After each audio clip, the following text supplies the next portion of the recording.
నగర శివారులో నూతనంగా ఏర్పడిన నిజాంపేట మున్సిపల్ కార్పొరేషన్ పరిధిలో పారిశుధ్యం పడకేసింది. కార్పొరేషన్లో భాగంగా కలిసిపోయిన ప్రగతి నగర్ గ్రామ పంచాయతీగా ఉన్నప్పుడు ఎక్కడ చూసినా శుభ్రత, పాలిథిన్ నిషేధం ఖచ్చితంగా పాటించేవారు. దీంతో జాతీయ స్థాయిలో అవార్డులు అందుకున్నారు గ్రామ ప్రజలు. ఇది ఒకప్పటి పరిస్థితి. అయితే ఇప్పుడు అదే ప్రగతి నగర్ పంచాయతీ నగరపాలిక సంస్థగా మారింది. గృహ నివాసాలు పెరిగాయి. దాంతో ప్రజలు కూడా పెరిగారు.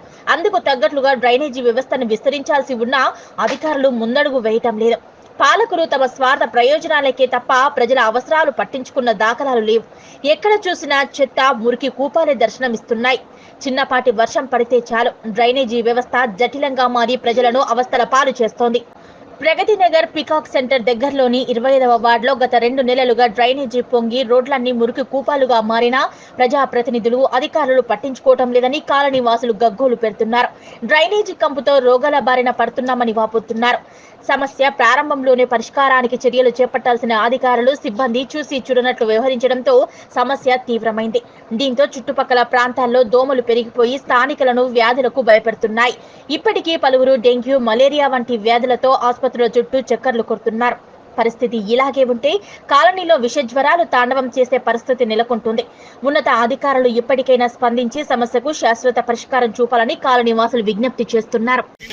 So here I'm staying since last 7 years, but this issue we are facing since last 2 years continuously. Whenever it's raining, we can see this drainage is overflowing, and no one is here to listen our complaint. And everyone is facing the issue, like children, elders, then grandfather, so whoever are the aged people, they are also facing lot of issue because of that. Lot of smell is coming, and dengue also happened to me only before few days. So this should be resolved as soon as possible. Plot number 539లో ఉంటాము. ఈ లేన్కు opposite కొంచెం పై సైడ్లో ఉంటుంది. అయినా కానీ మేము approach road ఇదే యూజ్ చేస్తుంటాము రావడానికి పోవడానికి. ప్రతి రోజు కూడా ఇది ఎంటైర్ 24/7 ఇయర్ లాంగ్ ఉంటుంది. ఈ ప్రాబ్లం వల్ల వాటర్ స్టాగ్నేషన్ వల్ల డ్రైనేజ్ మొత్తం బ్లాక్ అయిపోయి వాటర్ కంటామినేషన్ అవుతుంది. దానివల్ల స్కిన్ ఎలర్జీస్ కానీ పిల్లలకు డయేరియా ఇటువంటి వాటర్ రిలేటెడ్ జబ్బులన్నీ వస్తున్నాయి. ప్రతి సంవత్సరం జరుగుతుంది. దీనికి ఏదో రకంగా మీడియా ద్వారా మాకు సొల్యూషన్ దొరుకుతుందని. వార్డ్ ఇక్కడ ఏంటంటే ప్రాబ్లం ఒక 6 months ఇదివరకు అంటే కొంచెం ఇష్యూ ఉంటుండే వాటర్ ప్రాబ్లం అది. బట్ ఒక 6 months నుంచి వాటర్ చాలా ఎక్కువ క్లాగ్ అయిపోయి డ్రైనేజ్ మొత్తం ఇలా ఓవర్ఫ్లో అయిపోయి చాలా డిస్టర్బెన్స్ అవుతుంది. అండ్ ఇంకా నడవడానికి మాకు మాత్రం అసలు చాయిసే లేదు. దోమలు ఇంకా మాకు ఇంకా లేని ప్రాబ్లమ్స్ డెంగ్యూ, చికెన్ గున్యా లాంటి చాలా ప్రాబ్లమ్స్ స్టార్ట్ అయ్యాయి.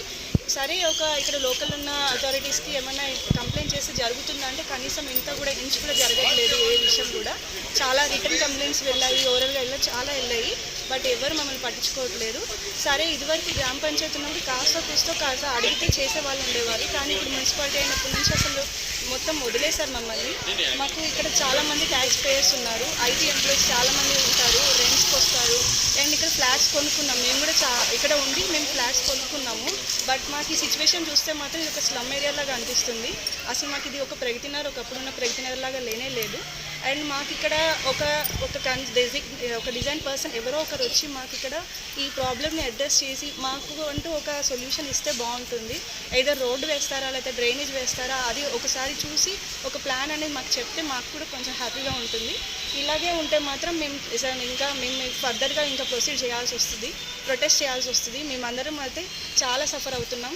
మాకు ఇలా చిన్న పిల్లల నుంచి పెద్దవాళ్ళ వరకు అందరికీ ఈ ప్రాబ్లం ఉందండి. సో అడ్రస్ చేద్దాం, ఎక్కడ మీడియా తరపునైనా మేము మా బాధ చెప్పుకోవాలని ఇలా వచ్చామండి. సో చాలా సపోర్టివ్గా సపోర్ట్ కావాలని కోరుకుంటున్నాను.